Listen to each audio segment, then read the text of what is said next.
In today's discussion, we're diving into Clause 6 of 4 essential ISO standards: ISO 9001, ISO 14001, ISO 45001, and ISO 5001. This clause focuses on planning, a critical aspect that sets the foundation for effective management systems. Let's start with ISO 9001, which emphasizes quality management. Here, planning involves identifying risks and opportunities that could impact product quality. For instance, if a supplier has a history of delays, that's a risk we need to address. By implementing a robust supplier evaluation process, we can mitigate this risk and ensure timely delivery. This proactive approach not only enhances customer satisfaction, but also strengthens our overall quality management system.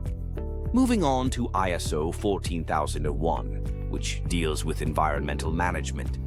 Planning in this context means understanding our compliance obligations.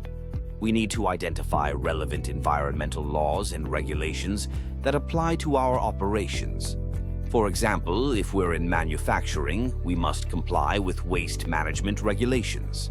By developing a compliance checklist, we can systematically ensure that we meet these obligations, reducing our environmental impact and avoiding potential fines.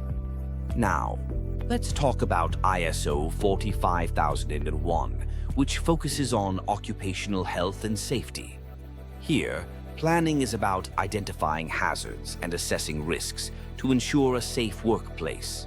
We can use a risk assessment matrix to prioritize these hazards. For instance, if we identify a high risk of slips and falls in a warehouse, we can implement safety measures like non-slip flooring and proper training for employees. This not only protects our workforce, but also fosters a culture of safety within the organization. Finally, we have ISO 5001, which is all about energy management. Planning in this standard involves setting energy performance indicators, or KPIs. These KPIs help us measure our energy efficiency and identify areas for improvement. For example, if our energy consumption is higher than expected, we can analyze our processes and implement energy-saving technologies. This not only reduces costs, but also contributes to our sustainability goals. In summary, Clause 6 of these ISO standards is about strategic planning. It's about taking a proactive approach to identify risks and opportunities, ensuring compliance, and setting objectives that drive improvement. By integrating these planning elements into our management systems, we can enhance quality, protect the environment, ensure safety, and optimize energy use. This holistic approach not only benefits our organization, but also contributes to a more sustainable future.